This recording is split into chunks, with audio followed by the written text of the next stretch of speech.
The Mekong River, also known as the Lancang River, is one of Asia's longest and most important rivers, stretching over 4,350 kilometers through 6 countries before emptying out into the South China Sea.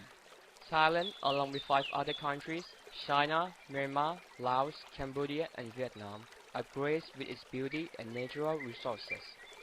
Flowing from the snow peak of the Himalayan mountains in the Tibetan Plateau, the river is a keystone player that gives life to the ecosystem and the communities that live off of it. For centuries, the river's flowing water has been a large component of multiple cultures benefiting over 100 million people.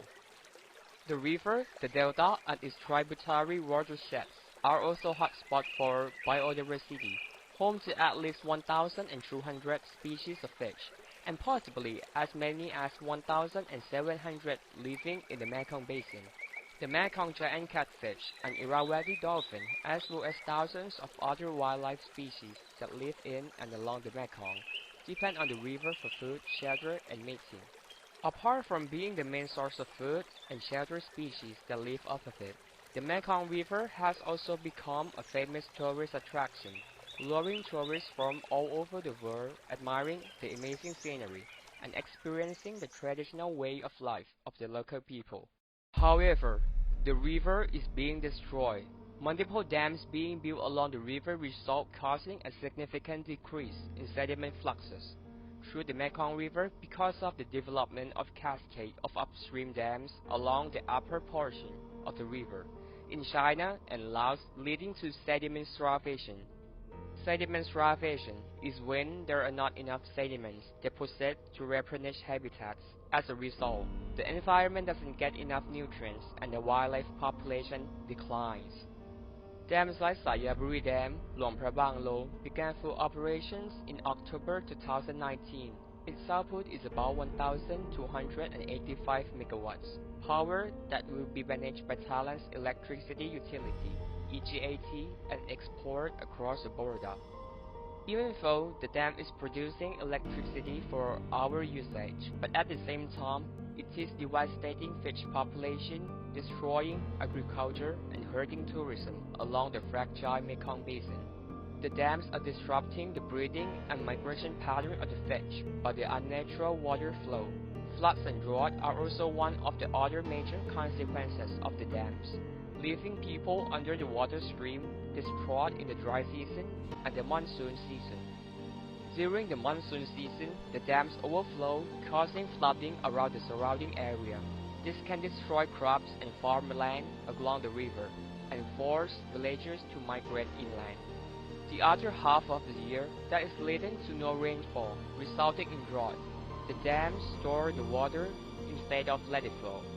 Crops planted along the river cannot grow and there are fewer fish to feed on. Millions of people will be left to starve.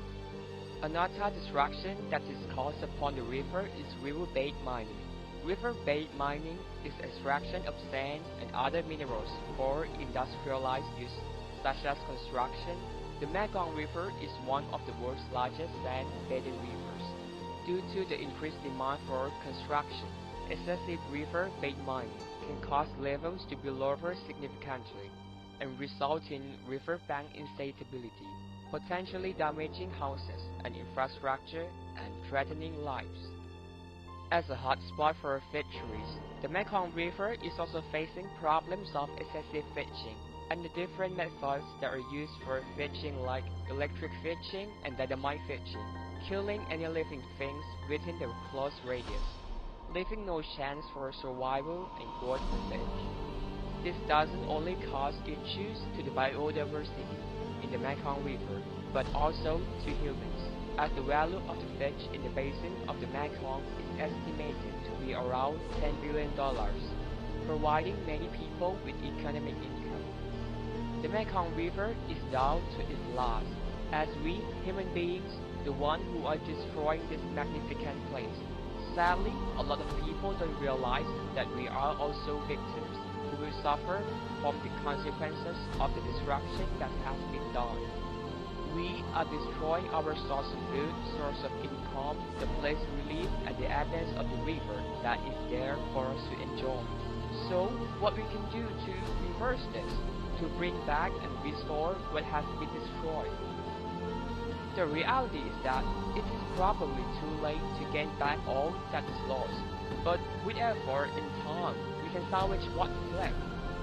Firstly, we need to educate ourselves further on the effects of building the dams, river-bed mining, fishing industries, and how this not only causes damage to the environment, but also our own well-beings. Then we have to spread the word, so more people will realize the impact of the issue. More and more dams are being planned and developed to accommodate the demand for power in the growing population in the Southeast Asia. You can start by reducing your power consumption. The more responsible power is used by the masses, the less need for more dams to be built. You can also head over to SaveTheMekong.net and sign a petition to halt the development of the new dams. Another solution that can be implemented to help the migration pattern and the mitigation is in the cooperations of the fish ladders. Different countries, including the Netherlands, are working on solutions to help mitigate the threats the dams have on the Mekong, and over 60 million people are supporting us. Please don't ignore us. We need your help. Thank you for your kind attention.